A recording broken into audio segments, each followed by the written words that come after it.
Hello, everyone, and Happy New Year to each and every one of you. Seems like the new year was a while ago already. Here we are, past the first week of 2013. I'm excited to be with everyone and to work with you today on how to help clients set and achieve financial goals. This is an important topic and one I've spent a lot of time researching. And I will be addressing numerous parts of this topic and explaining to you how the Center for Financial Social Work plans to support you all through 2013 in doing just that, helping your clients to set and to achieve financial goals. So let's go ahead and get started. I am Reeta Wolfsohn. I am the founder of Financial Social Work and the Center for Financial Social Work. On the line with me today, along with hundreds and hundreds of participants, I have my assistant Olga and Hope Finetta, who is the Director of Professional Development for the NASW North Carolina. Most of you probably saw that for today's session, you can receive 1 CE from NASW and North Carolina, and we will explain how to do that towards the end of the session. So let's go. So we will begin with a very brief overview of financial social work for all of the new people who may not be familiar with what we do. Then we'll be exploring and discussing the goal setting component of the webinar and move on to identify and learn about the 5 steps to goal achievement. I believe that that goal setting and goal achievement require 2 different sets of skills, and that's what we'll be discussing today. The session will incorporate audience participation. That's a really important piece to me, and the past few webinars that we've done, we've just had great participation from all of you, and I'll show you where and how you can do that in a few minutes. Then towards the end, I will explain how Financial Social Work plans to support, educate, and motivate all of you throughout this year in setting and achieving your own goals and helping clients to do the same. We'll do one brief slide towards the end of the session to explain Financial Social Work certifications, and then I will stay with you to answer any and all questions at the end of the presentation. So Financial Social Work at its core is about personal, professional, financial, and social change. And these rocks kind of look at the specific and relevant pieces such as social justice and human rights. And it's definitely about financial behavioral change. It's about personal growth and problem solving. And for those of you who might wonder, I did not do the writing on the rocks, but was very fortunate to find that photograph. So taking greater responsibility for your financial future requires more than just learning new financial skills, because this is a process. It is about choice, and financial stability is a very personal, individual, and emotional choice. It really isn't about information and knowledge. It's about making the choice. As you will learn, goal setting incorporates many choices also. So personal, individual, and emotional choice is a process that leads to change, and Financial Social Work is a change model. Financial Social Work is devoted to facilitating our students, our graduates, and our community to make that choice and to make it easier. And we do that with ongoing education, motivation, and support. At the close of the session, we'll give you some addresses for us on Facebook, on Twitter, our newsletters, and for me, financial social work is about each of these pieces. It's about, very fundamental to everything we do is hope. And it's about setting personal and financial boundaries. It's about change. And this is my favorite graphic. It's about being at and making peace with your money. And most of all, as I've created this over the past 16 years, I've come to recognize that it's our relationship with our money that drives our financial behavior, and which ultimately determines our financial circumstances. Simplistic, yes. Visual, yes. True, absolutely. We each have a relationship with our money. And the healthier that is, the more likely we are to practice behavior that will improve our financial circumstances. And so this work is about trying to change the conversation about money, provide a different way of thinking about money, and offer a better way of working with clients around financial problems and issues. And up in your right-hand corner, you will see a box. It changes from time to time as this platform changes, but these are the main components. You're already, I'm sure you've decided whether you're on a mic or on speakers, or whether you've called in. I do want you to see that there is a double button here. So if you want to reduce that box, you can click on that, and then if you need to open it for any reason, you can open it back up. And your screen is different than mine, but you should have a question box, and I also call that an answer box, because that's where I will ask you for answers. And also, okay, someone is saying she can't hear. Is there anyone else unable to hear? Okay, and we did get another question about the slides, and you will receive a link. I'm just going to tell you all so you don't have to continue to send emails. You'll get a link to the recording of this session within the next few days, and that's how you'll be able to go through it again. So hopefully everyone can see and everyone can hear, and we're going to get going. So our first poll, I always welcome the opportunity to know who is in our audience. And so I'm going to go ahead and launch that poll and ask you to let me know who you are. If you work in poverty or asset building, if you're an EAP counselor, a credit counselor, a social work, or other counselor. And if you don't fall into any of those categories, let me know in the question and answer box who you are. Okay, so let's see. About 65% of you have voted or indicated which population you are a part of. And I will give you another few seconds. We're up to 75%. And now I will go ahead, last chance, close the poll and show you the results. So let me share that with you, and you will see that the majority of our audience are social workers and counselors. A percentage of you are credit counselors, case managers, and some of you work in poverty and asset building. Well, this is the right place to be, I think, for everyone who's with us.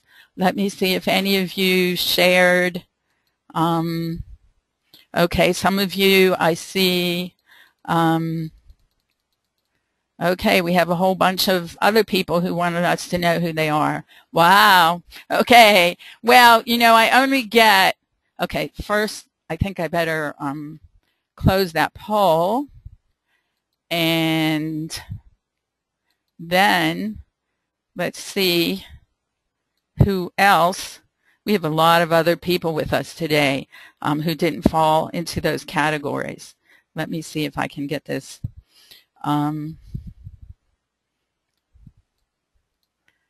To make it easier for myself to be able to read all of your answers. We have a program director for a not-for-profit. Oh, wow. Okay. Loan servicer, financial planner, a couple of United Way analysts, career center and social work intern, a military spouse, that's great, financial counselor, financial educator, doctoral student studying asset building. Wow, transplant social worker, a graduate student studying personal financial planning at Texas Tech, FINRA fellow, FINRA military and bankruptcy. We have a great group here today, an AmeriCorps team member, a volunteer, employment liaison with the Community Action Partnership. We love community action, a faculty person at a university. Well, I'm not going to go through all of these. We have some IDA people. This is great. Thank you. Thanks so much. So let's go ahead and get started. So helping clients set and achieve financial goals. This is what we're talking about today. And I split it into two parts, the first part being the goal setting and the second part being the goal achieving. So goal setting is a process. To me, that means that it's something that we're constantly addressing. And I love this graphic because it shows that we might start too high, then move too low, and we're always looking to get it just right. You know, I did a tremendous amount of research on goal setting for this session. I was hoping to find some great secret magic to share with you today, but there are some real basics, and they don't change a great deal on either end of this process. So goal setting actually involves understanding where you are today. That's where it all begins. Obviously, if we want to set goals, we're talking about, you know, making changes, and change is usually about wanting to improve something. So we start by understanding where we are today. Then we have to identify, where do we want to be tomorrow, the next day, in 3 years, in 5 years. Those are really our hopes, dreams, and wishes, which is the best way to address this with clients. In my experience, talking about hopes, dreams, and wishes is more beneficial than talking about goals, because often goals are just not something that clients spend a lot of time thinking about. But hopes, dreams, and wishes are much more realistic for clients. And so we need to recognize which of our behaviors, and help clients recognize which of our behaviors do and don't support those goals, those hopes, dreams, and wishes. And the ones that aren't working, we need to replace those that sabotage our behavior. We're looking for ways to replace those behaviors with new, healthier, and better behaviors. And that requires developing a strategy for success. So, what are goals? Well, they are your hopes, dreams, and they're in writing. The statistics, the research, it's very substantial, the fact that they remain hopes, dreams, and wishes until you put them in writing. And the reality and the potential of achieving your goals is much, much, much higher once they are in writing. So What turns hopes and dreams into reality? Commitment. It is that big C word. And I use commitment and refer to commitment in many of the different monthly free webinars we do, in our certification, our blog.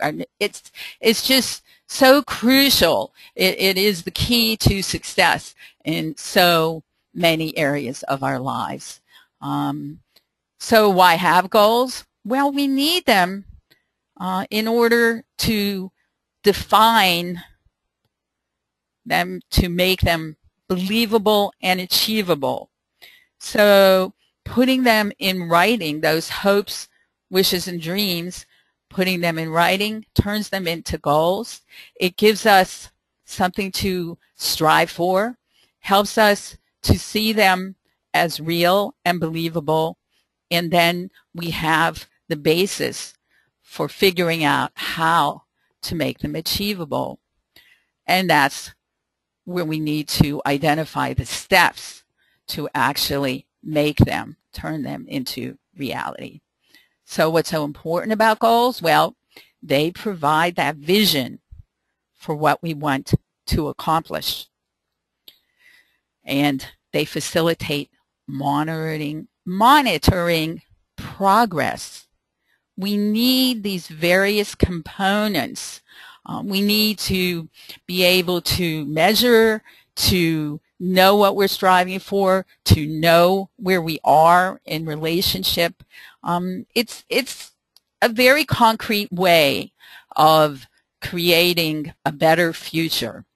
So when it comes to goals, we do want to think positively, big, outside the box, inside the box. We want to incorporate all of our hopes, and we want, what we're saying when we're saying that we're setting goals is we're talking about change. So what percentage of people actually set goals? This is our next poll, and I have launched that.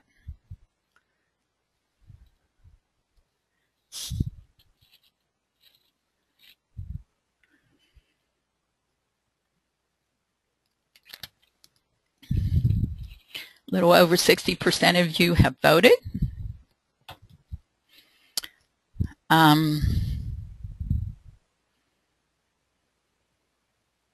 80% of you. I always like when I get 100%. I don't get a lot of those, but 86%. Now I'm going to share with you the answer to this is a statistic I read. And it looks to me like most of you are going to be surprised by that statistic. So we're at 89%. Anybody else want to vote? I'll count it down. 5, 4, 3, 2, 1. Okay. So I'm going to close that, and I'm going to share that with you. And so 42% of you, the majority of you really felt that most people do not set goals. And the answer is around 50% of people. Now, I read a lot of other statistics in preparing for today. But this was very current research that I'll show you a graphic of a little later on. And so that's what you might want to remember, is that around 50% of people actually do set goals. Now, that doesn't say that those 50 that 50% of people achieve their goals. That's a whole different category. And we have a question I see. Do you mean the percent that actually write them down? Well, since I didn't do the research, it's really a good question. I didn't do the research, so I don't know how the question was framed. But since it's not a goal unless you write it down, I would have to guess that it means it was written down. So I'm just going to go quickly through a 3-step goal setting process that I identified, and kind of just makes everything, all the previous slides, it kind of condenses them. And then, let's see, the goal setting process begins with an honest assessment of where you are today. It continues with determining where you want to be in the future. All of you can obviously see all of these graphics and quotes that I think are just really terrific and reinforce, the various things that I share with you on the slides. Oh boy, we have a bunch of comments coming in. Okay, let me just take a look. Someone says it has not been her experience that 50% of people have written goals. I would tend to agree with you, and there's a question, does it include people in poverty or just all people in general? I would agree with that also.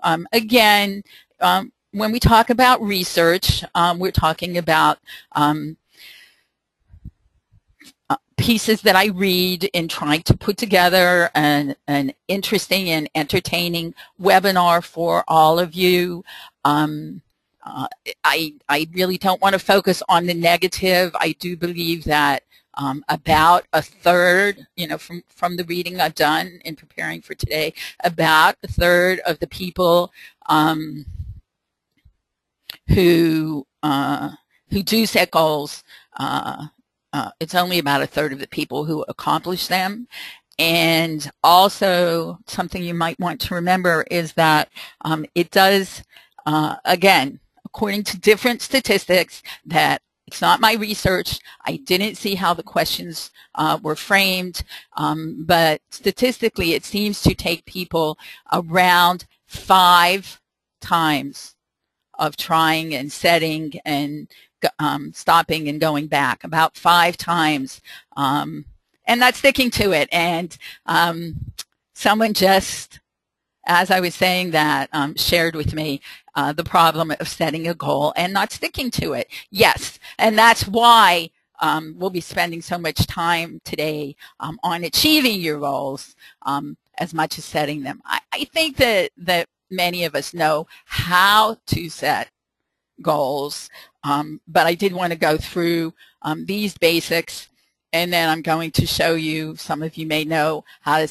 the acronym SMART goals. We'll go through those, and then we're going to go back and or move on and go to the goal achieving, and how to keep on track and motivated, and how financial social work is going to try to help you do that this year. So in that goal setting process, the 3rd step is to make it doable and actionable, and that's where you identify the steps you need to take to achieve your goals. And that is, setting the goal, I'm sure that everyone here, if I asked you to jump in and tell me your goals for this year, your goals for this month, you could share a lot of goals with me. But, how do we achieve that? And this is, it's that doable, actionable part. And so that's the 3-step piece that I just shared with you, is to assess where you are today, figure out where you want to be tomorrow. And tomorrow can be next week, next month, next year, 4 years, 5 years. You all know that, or if you don't, there are short-term goals, intermediate goals, and long-term goals. And so this is, my goal for today's session is to share with you this process of goal setting and then of goal achieving. It's not to specifically break out short-term, intermediate, and long-term goals. Okay, so we know that lots and lots of people, the majority of people, if they're going to set any goals, they do it at New Year's. And I have 5 polls for you. This is the 3rd. So, oh, I see. I'm going to launch this. When do most New Year's goal setters run out of inspiration? Ooh, ooh, ooh, ooh.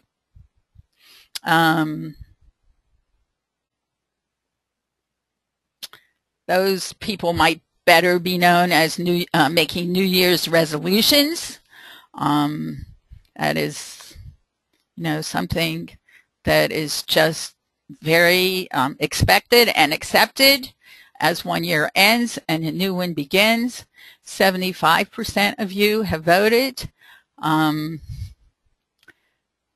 of you are more optimistic than others. Some of you not optimistic at all. We're at 80%. And let's see, are we going to go any higher? 83%. I will go and count this down. If you want to vote, go ahead. 5, 4, 3, 2, 1. And I'm going to close it. 85% of you voted. I will share it with you. And so the majority of you feel that people aren't going to stick to their goals very long, less than 3 weeks into the new year. And the answer is, let me hide this. And I like those of you who felt we'd go to the first day of spring. That was very optimistic. So statistically, about 45% of New Year's resolution setters run out of inspiration before Valentine's Day.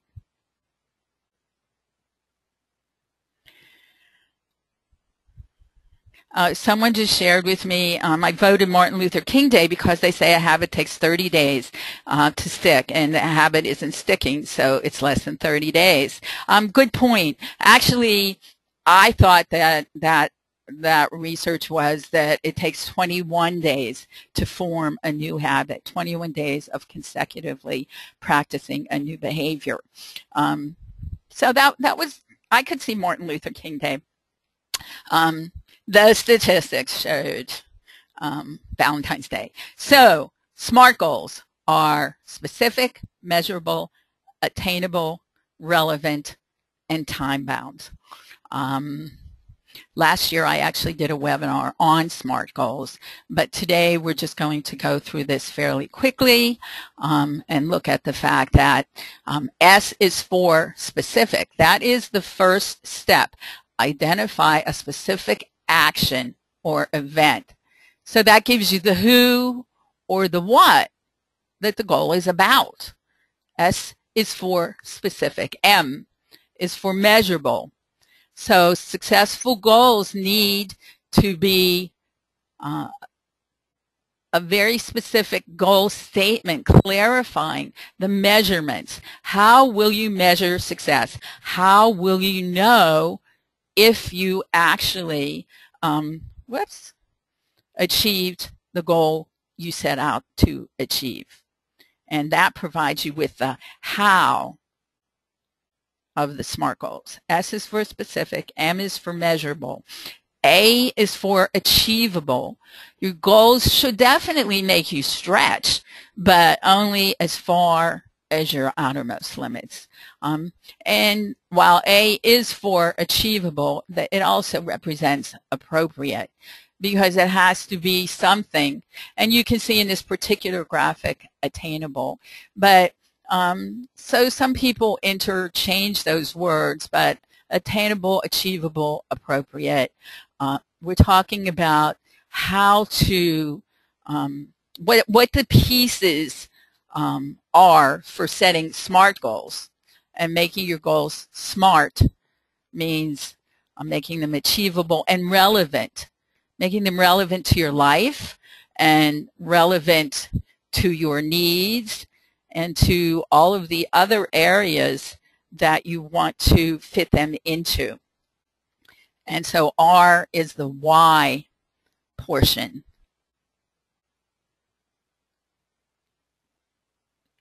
Someone just emailed about, can you still get credit? you need to be registered for it, or you won't be in that database. But if you did register and can't find the link, then you're probably okay. I'll explain how what you need to do to go ahead and get that CE. So T is for time. Time represents when you plan to complete or achieve your goal. So you need to kind of guesstimate how long it will take you to accomplish your goal. So if you've not set goals in the past, or if you aren't familiar with SMART goal setting, specific, measurable, attainable, relevant, and time-bound provides you with some, just, the acronym and the ideas that will help you to break your goals into the pieces that will help you to actually accomplish them. And someone says that the graphic says R is for realistic, and that might have been the previous graphic. I pulled the graphics to make the slides interesting, and I did point out that different graphics and different websites will use different words, but basically they need to be specific, measurable, attainable, relevant, and have a time frame. So relevant and realistic aren't terribly different. So if you wanted to see what this would look like, I thought this was a great graphic to the extent that it takes you step through step through step, except that this does make it look like, you're always moving forward. And realistically, we know that that's not the reality. It is a process, and it's one that's much more about progress, not perfection. And so there are detours along the way.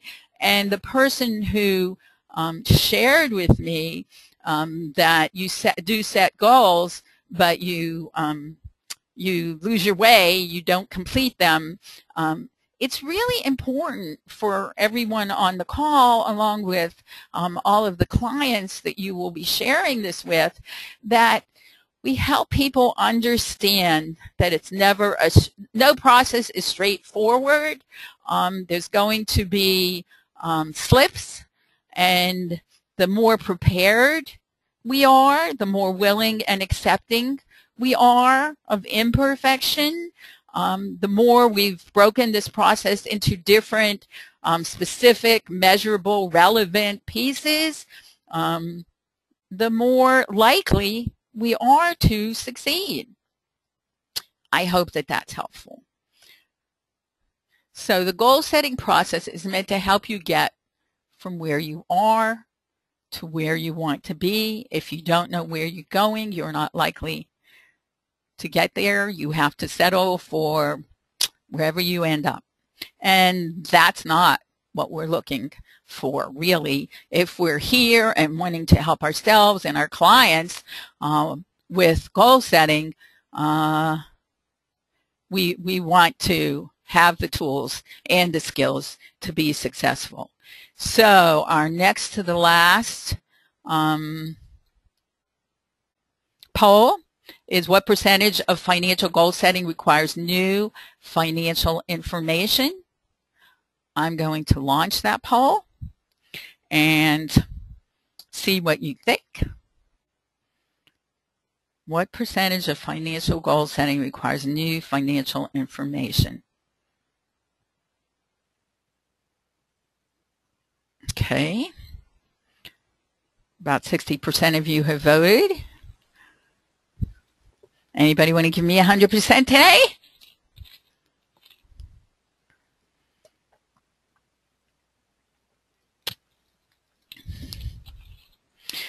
The question is unclear. Well, if we want to set financial goals, which is foundational to what we're talking about, setting and achieving financial goals, do you think that the major requirement is new financial information, or do you think it would be, there would be other things that would be more important, less important.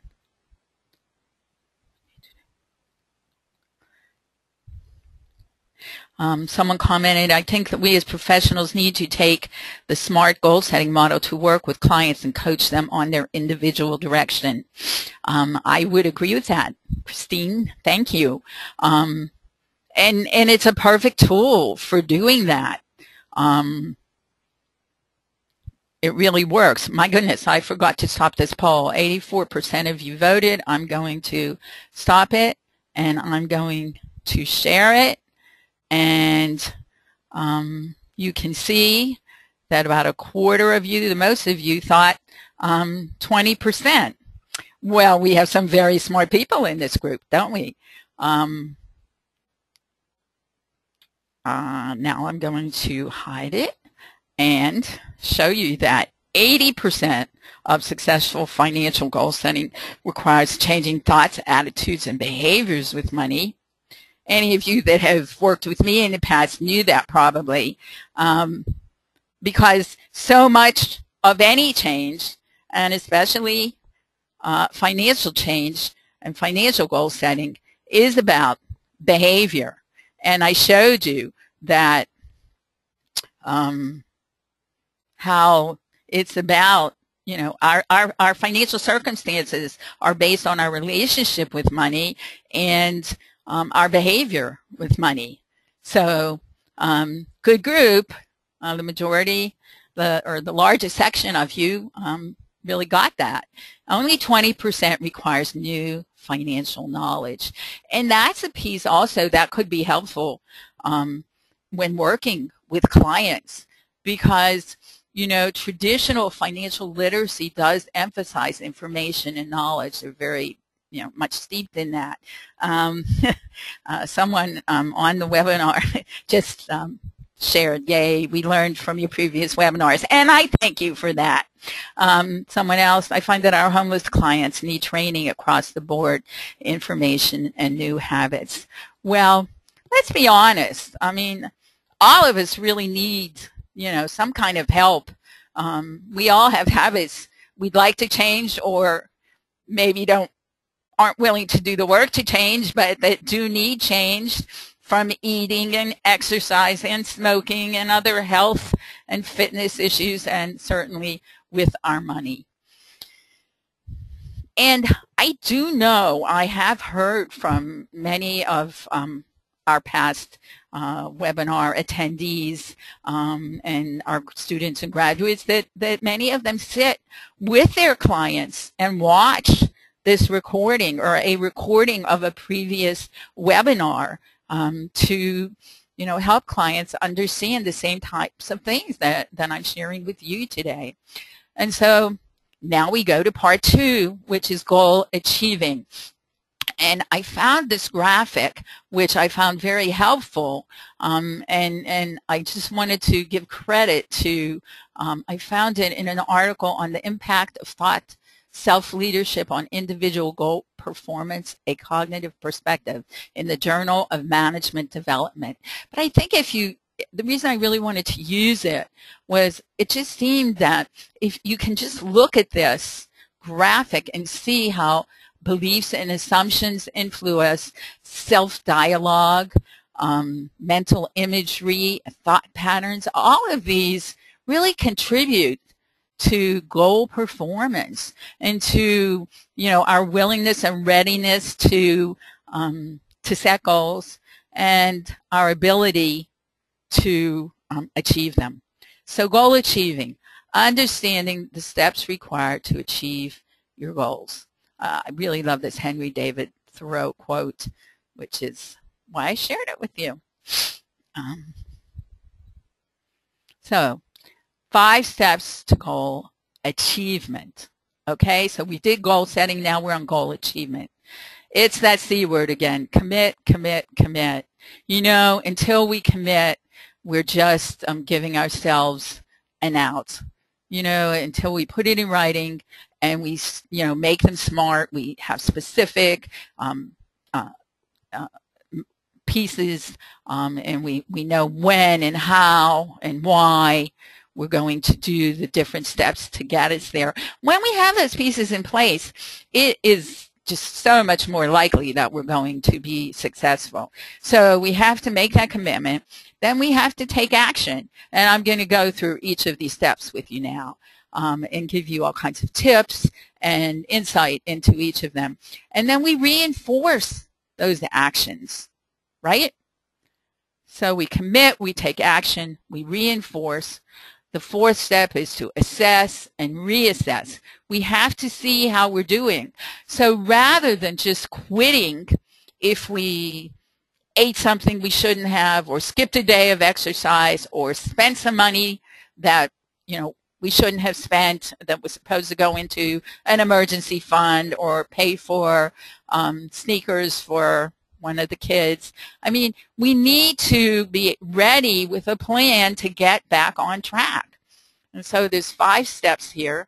And the 5th step is to update. We assess and reassess, and then we update our thinking, our plans.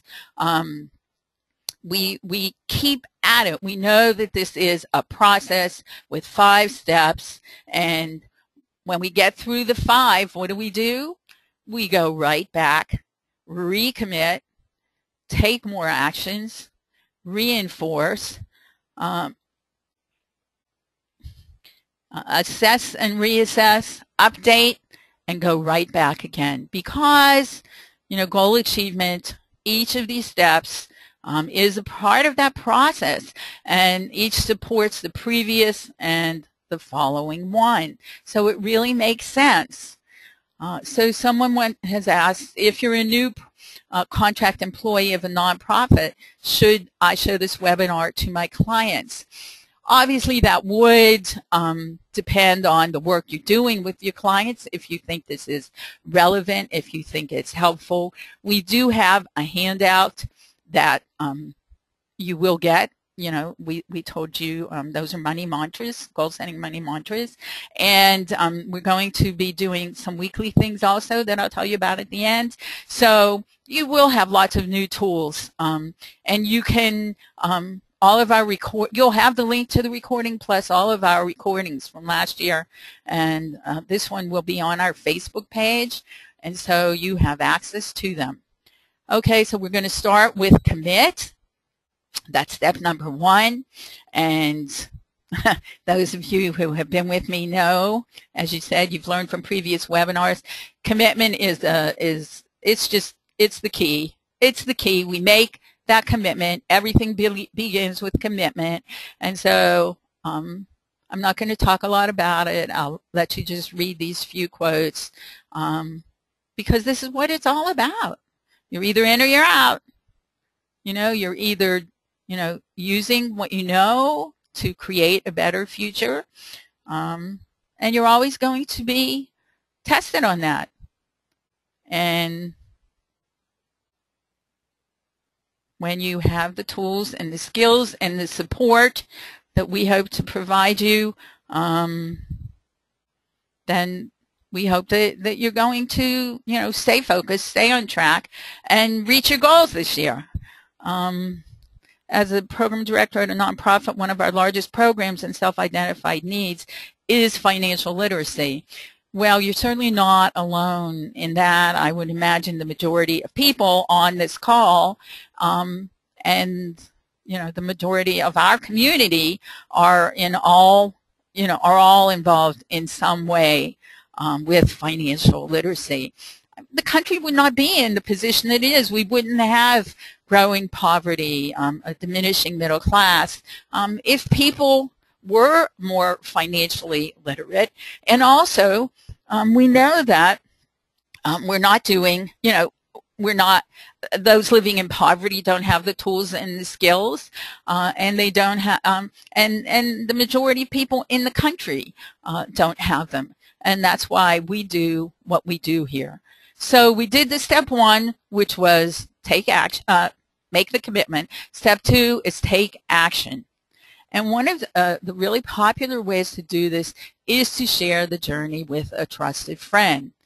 Even if your goals are different, you can still motivate and support each other.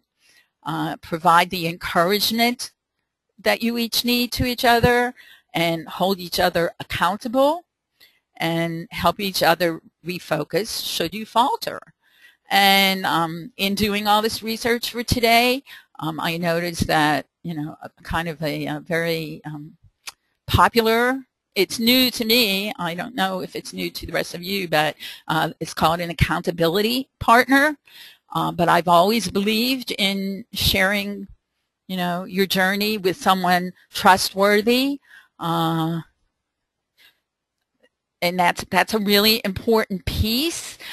Someone who wants to lift you up, not see you fail. And it's another important piece of that is to be, just like in SMART goals, specific, the S for specific, so that you know what your partner wants and needs from you, and your partner knows what you need and want from him or her. Okay, put technology to work for you. This is step 2, take action under goal achievement. Use apps, and there's an app for that. So there's apps that help you and remind you that you've scheduled time with your money, and you need to schedule time with your money on a regular basis if you really want to improve your financial future. But there are apps for telling you when your bills are due.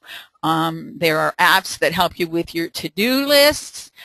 When it comes to goal setting, Olga, my assistant who's on the call with us, put together these apps, GoalMigo.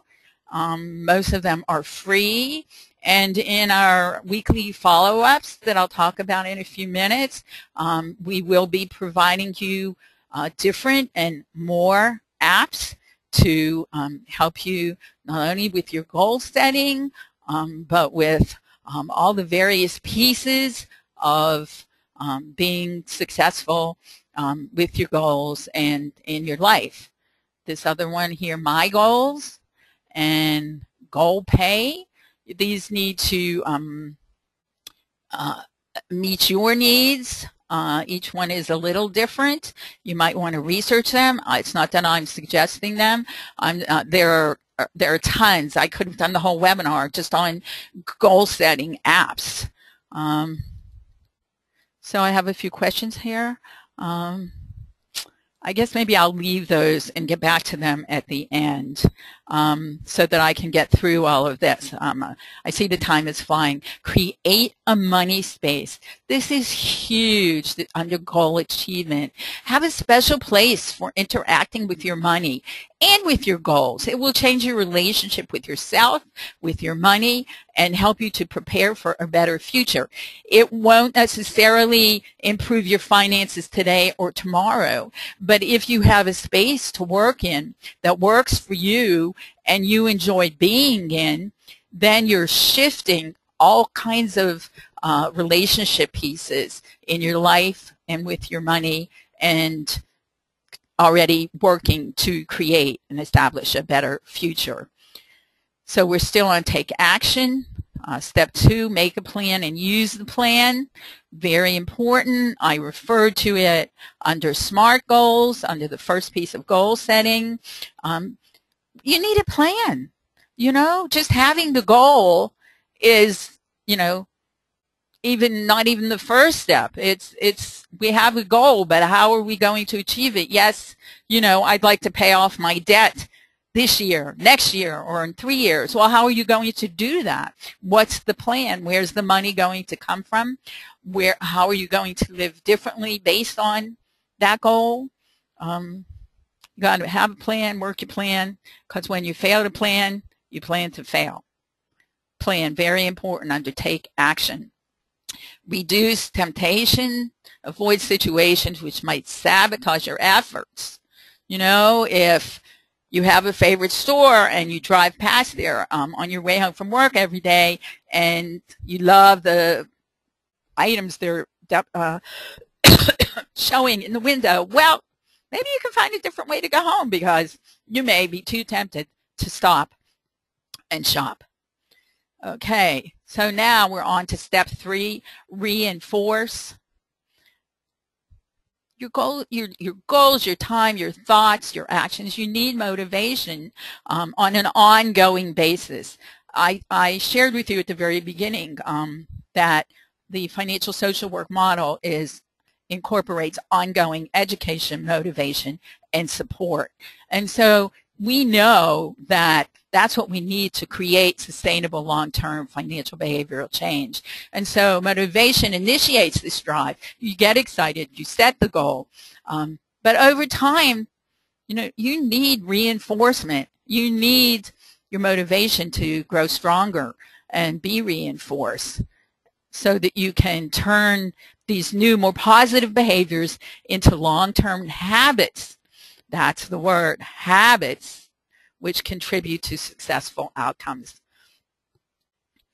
Success, under reinforce here, is validate progress. Success is an outcome of progress, not perfection. Every time we think of success in terms of perfection, I showed you that diagram that looked like, we just move forward in achieving those SMART goals, when in reality, 2 steps forward and 1 step back, it eventually gets you around the track. And it's okay. We don't want to set ourselves up for failure, but we have to accept that we're human and celebrate progress and celebrate it in ways that don't cost money. So our final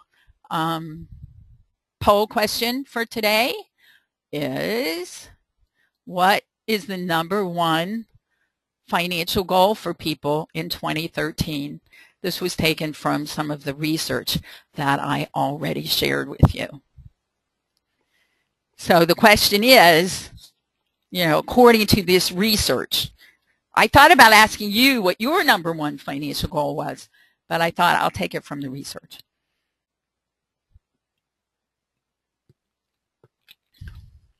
Over 50% of you have voted.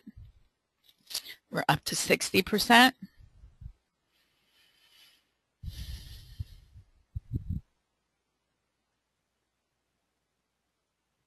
Okay. 78%, 79, 80. I will count it down and then share the results of this last poll. 5, 4, 3, 2, 1. I will close the poll and I will share the poll with you.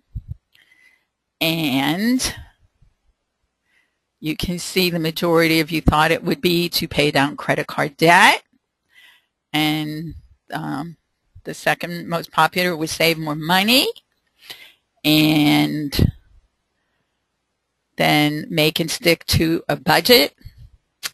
I guess in a way, no one likes the B word. We know that. And so you might want to work with clients on a personal spending and savings plan, which is what we use at the center. But with regard to this, I only wish more people had the goal of making and sticking to a budget or a personal spending and savings plan. I'll go ahead and close that last poll, and I will show you that the top financial New Year's resolutions, and far and away, it's to save more money. And I certainly could appreciate those of you who thought it would be to pay down credit card debt. Let's see. This was from Fidelity Investments. I got it from creditcards.com. I think it was over 1,000 some people who responded to this. So you can take from it what you will or may, but I thought it might be interesting to you. And save more money is the answer there. So we're going to finish up with step 3, reinforce. Avoid that all or nothing attitude. Again, it's a process. It's about progress, not perfection. And anticipate and prepare for setbacks. This is always difficult for those of us who work with clients. because we don't want them to think that they that will be accepting of their shortcomings. But at the same time, if we make them, or if we ourselves, feel that we'll be perfect, and if we can't be perfect, then we'll just skip it. And so some great ways of dealing with that is to help clients, connect to previous times when they've overcome adversity, and identify and connect to the lessons learned from past mistakes and challenges. And something I often talk about is to spell mistakes Lessons, because they're important. Mistakes provide us with lots of learning. So your strength will be tested. See each setback as an opportunity to become stronger. I know we have a lot of questions in the question box, and I'm going to get to those. I see that we're going to go over. I hope that you can all stay with me. I'll try and get through the rest of this quickly and get to those questions, but there are some things I do want you to know. So step 3, we're still on reinforce. Anticipate and prepare for setbacks. Remember other times you've been resilient, made effective, long-lasting changes. And just so you know, and this is something that can help clients as much as each of you, it's just, a graphic of, first we think about what we want to do, if we're willing to do it.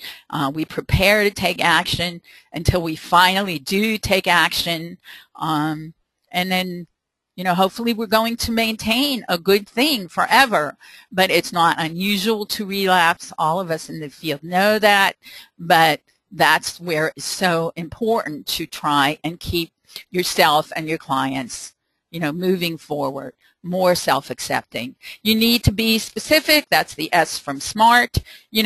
What is it you want to do? What is that goal? Pay off debt, save money? That's not good enough. You want to pay off how much debt over what period of time?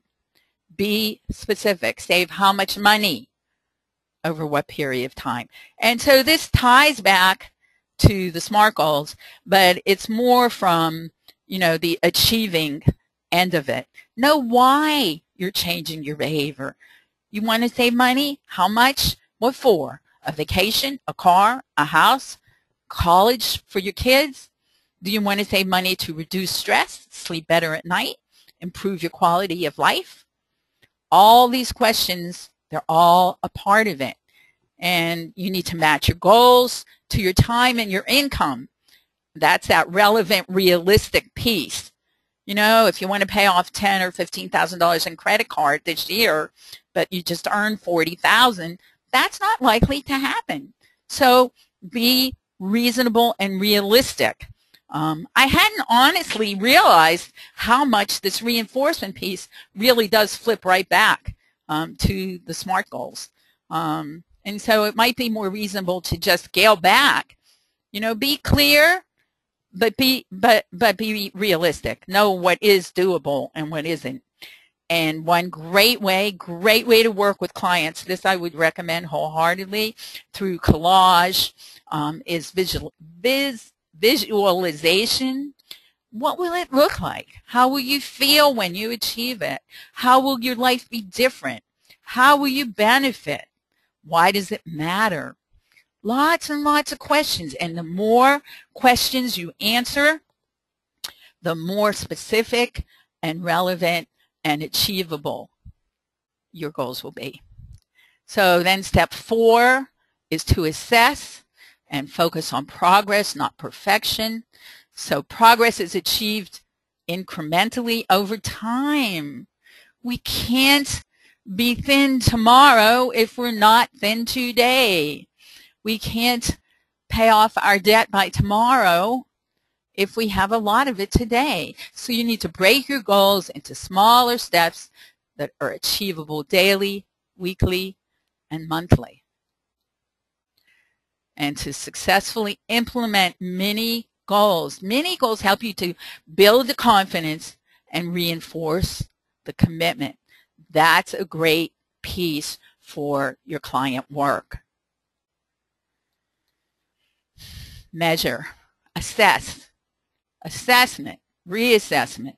Know on a monthly basis where you are in the goal process for each of your goals. You don't want to do this weekly. That's too soon. You might not be able to see the progress that you are making. You don't want to skip to 3 or 4 or 5 or 6 months because that's too long, and if you've slipped up somewhere, you wouldn't know it in time to fix it. So on a monthly basis, assess and reassess. And finally, step 5, adjust. Appreciate and learn from failure. Failure has so much to teach you. It's a part of all of our lives. Help clients to understand that. Help yourself to accept it. Incorporate the actions that are contributing to your success and eliminate those which are not. And that's about learning from success. Lots of lessons. We shouldn't take them for granted. The more we're willing to learn from and about them, the better we're going to do. And adjust. Set incentives and consequences for yourself. Anticipate and prepare for setbacks. And forget about self-blame and criticism when you falter. Big one. Expand your ability to cope, respond to disappointment. We all have to cope and deal with disappointment. And the better we are at it, the more successful we will be. And finally, adjustment tips. Do one thing differently each day with your money. Schedule time with your money. Very, very important. On a regular basis. You need to know who owes you, what you owe, who you owe it to. Identify your spending triggers so that you can counteract them and avoid them. Get organized, make savings a habit, start an emergency fund, pay down. These are just some specific financial steps that I wanted to review with you. Some of our webinars deal more specifically with financial pieces. This one isn't directly doing so, but you need to pull your credit report at least once a year. You have 3 of them, spread them out over the course of the year. You need to know your FICO score, track your monthly spending, reduce your expenses, reduce your spending, and create a spending and savings plan. I will take questions in about 2 minutes after I tell all of you that if you don't know about it, we're currently running a giveaway, and there are many ways you can enter it. This is the link where you can enter to win.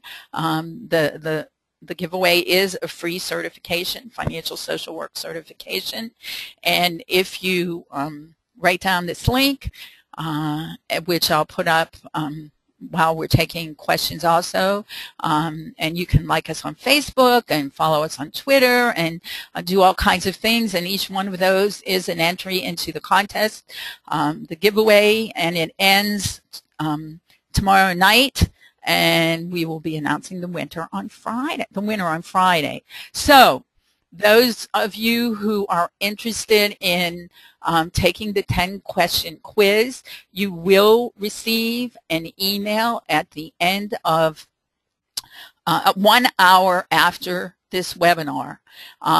And it will have the quiz in it. If you didn't register for it, you don't have to take it, obviously. If you did register, you can go ahead and take it. I would recommend that you take it sooner than later. It's available until tomorrow night. That's Thursday night. You will, it will have the information for Hope Finetta at NASW North Carolina. I know it includes her phone number. I hope it includes her email. It's much easier to reach Hope at her email. Hope, that's hope at nasw-nc.org, right? No dashes. Just hope at naswnc.org. Oh, good. Okay, thanks, Hope. Okay, so the instructions will be on it, and you can expect to receive your certificate, you need an 80%. You need to answer 8 of the 10 questions to qualify for the CE. And NASW NC will get you your certificate if you pass by the end of next week. Right, Hope? That's right. Anything else we need to tell them? I think you covered it all. Okay, so you will receive a link to the recording by the end of this week, and we promised you a money mantra handout that will be downloadable from that that email. We have 20 great money mantras for you, and they're definitely reproducible, and you can use them with your clients. It is, if you remember, 80% of financial behavioral change is changing thoughts, feelings, and attitudes about money. And I mentioned that we are very committed to helping all of you on the call and all of you in our community to achieve your goals this year. And so every Wednesday on our blog at the Learning Center at financialsocialwork.com, on Wednesdays, we will be offering you, we're calling them Goal Wednesdays, and there will be little articles. There will be links to other articles. We will be including apps that can help you in various areas that we're writing about, and motivational pieces. And what else, Olga? Olga, my assistant, is working with me on that. She likes to add music. We did a whole debt-free, stress-free approach to the holidays, and she came up with great music that fit with all of the daily pieces we were doing then. So Goal Wednesdays, I hope you'll register and follow us for those. In closing, I just want to tell you that financial social work is a behavioral model. It incorporates 5 workbooks. Financial social work is a behavioral model. It incorporates 5 workbooks. It's independent study, so you can do it in the privacy of your home or at work. You have 6 months to complete it. There's an online exam that you have 2 weeks to complete all of that. In just putting this slide together, I thought about why you might want to know why we are getting some feedback here. We're way over time, so I'm not going to go into all the whys. It's just you need to know that until and unless behavior changes, nothing changes. So that's what the certification is about, and we are happy and proud that it is only $499. So if you enter our giveaway, you might win that certification. So now I'm going to go on to the questions, and here you have the giveaway contest address and our website link, and let me pull up these questions and start answering them. And you can still continue to submit them if you have them. So I've heard you shouldn't tell people about your goals. Apparently, it causes you to get a false sense of accomplishment and lose commitment.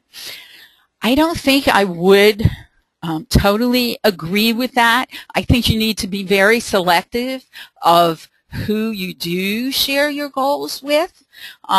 This concept of an accountability partner seems very popular in all of the reading and studying and research that I've done for today's webinar.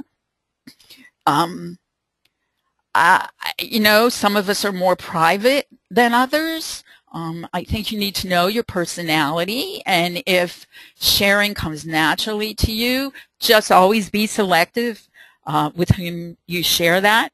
And if you think that that would be more harmful, then don't share it. But some of those goal websites apps specifically have you invite your family and your friends to follow you and see if you're doing what you're supposed to do. Honestly, that wouldn't be for me, but I'm guessing it must work for some people. Do you have any specific tips for motivating clients to save during tax time? February 1 seems to begin the peak filing period for lower income groups. Well, I know, I've been doing this for a long time. I started it 16 years ago, and I know what a difficult challenge it is to engage clients into financial literacy courses, trainings. I know clients, when they come to VitaSites, they really are there. That's an important part of their annual income, and they know what they want to spend it on. And very often it isn't about, saving it. I don't have any information for you that is a quick fix here. If you'd like to call me or email me, I'd be happy to, discuss it further with you. I know it's very challenging, but certainly the money mantras could be helpful. The handout you're going to receive. And someone asked if something would be the same as a financial coach, and I'm not sure what that's referring to. If you want to clarify it. As a financial counselor educator, we have implemented the SMART goals as we are with our accountability partners for every client and family that attends our classes. It does work, even with lower income families. Thank you. This person did leave, but I really appreciate that she shared that. What about clients that don't have smartphones or can't afford apps? Well, we all survived a very long time without smartphones or apps, but I've read research that about 98% of the population has a cell phone, and about 50% of those numbers are 50% of those are smartphones. And I don't know if any of you read about it, but I think it was in the New York Times in the past few weeks. There's a program to give smartphones, or give cell phones, it's probably not smartphones, to homeless people, to give them some ability to be connected. I found that really, really interesting. I think I tweeted it sometime in the past month. I recently realized what type of spender I am. Compulsive spending is my problem. Do you think it would better reduce temptation if I could get bills automatically deducted from my check? Well, I wouldn't mix business with money and payments, but perhaps you actually meant have it deducted from your bank account. And I'm not sure that I think that's a great idea. I think that a major piece of the problem in this country is how disconnected we are from our money. And so if you're not even seeing what you're spending your money on, you're going to be more disconnected, or it's possible for you to be more disconnected.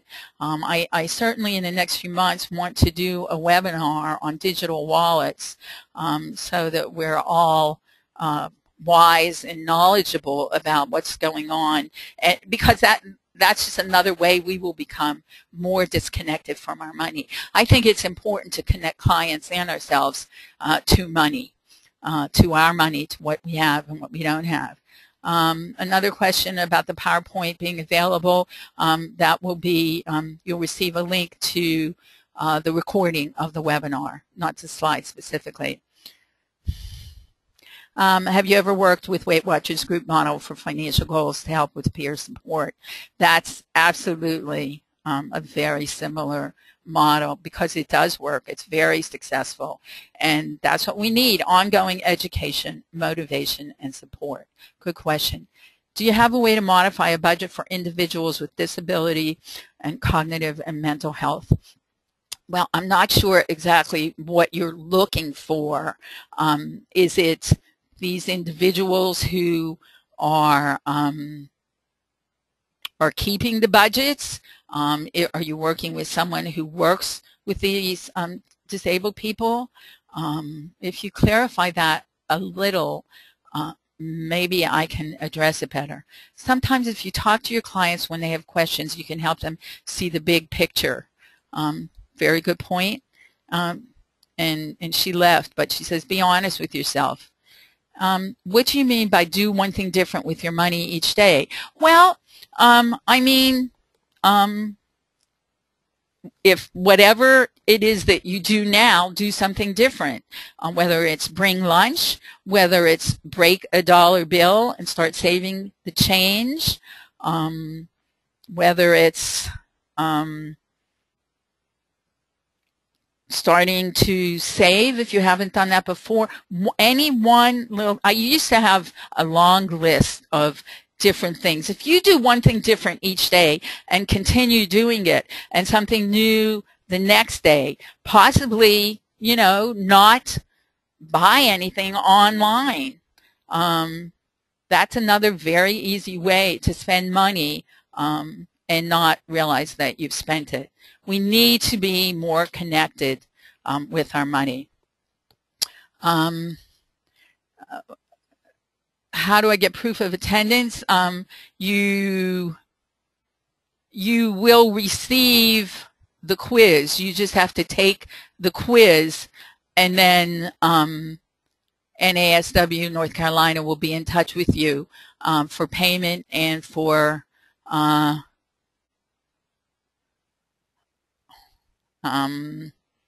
and to get you your certificate. And someone wrote in here that it's 9 p.m. in Italy. So clearly we had at least one person on the webinar from Italy. I think that person is concerned that she's not going to be able to do the exam, the quiz. Can I receive a webinar recording? Thank you for a great webinar. Is it NASWNC.org? Yes. So will the PowerPoint is the next steps for the 5 steps. Thank you for a wonderful presentation. Yes, if you go to the link that's up on the screen right now, you can register in a number of different ways. I think by registering for or enter the giveaway. I think by registering for our newsletter. There's a whole bunch of ways you can do it. The certification costs $499. Thank you, Rita.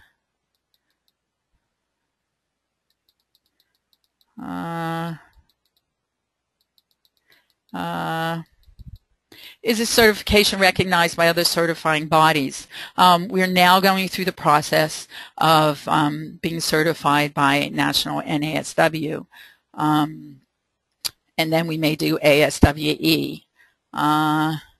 Oh, is the accountability partner the same as a financial coach? I don't think so. I think an accountability partner would be a friend whom you trust and who trusts you, and you just sharing the experience. Someone shared www.saveyourrefund.com. I'll say that again if anyone wants to write it down. www.saveyourrefund.com.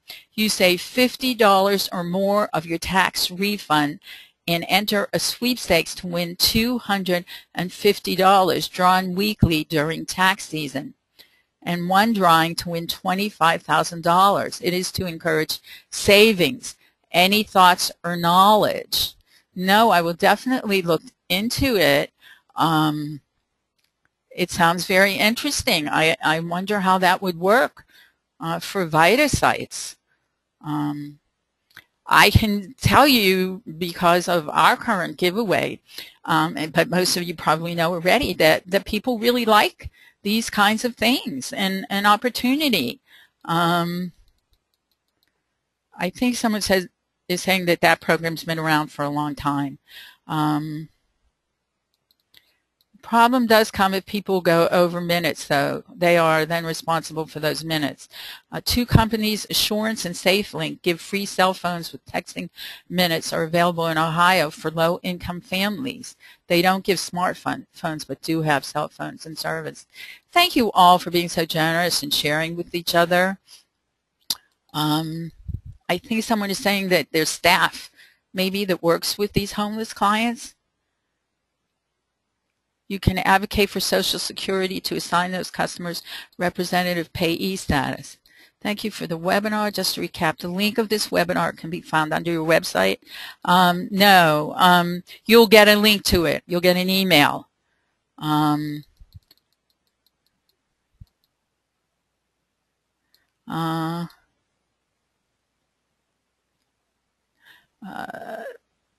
Apparently someone is saying that link I just gave you for www Save Your Refund isn't working. Let me see.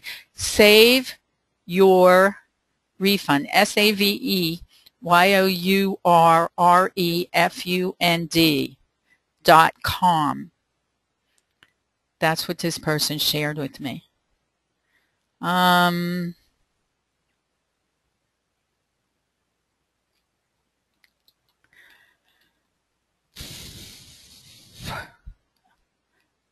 Wait, someone else just sent http://saveyourrefund.launchrock.com.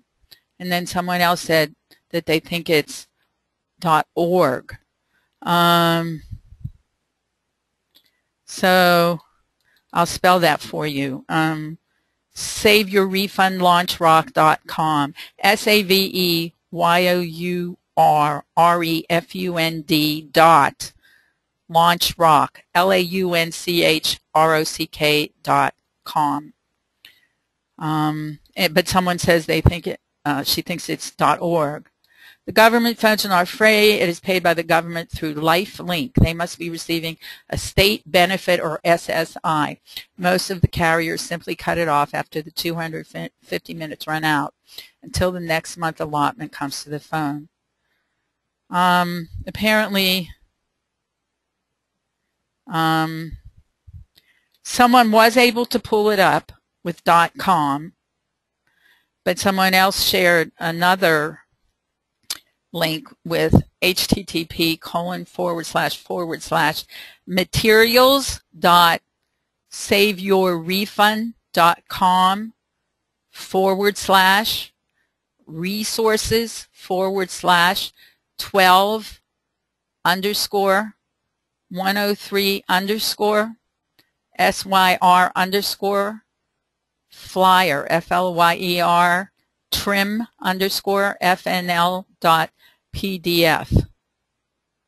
Okay, someone else pulled it up under SaveYourRefund.com.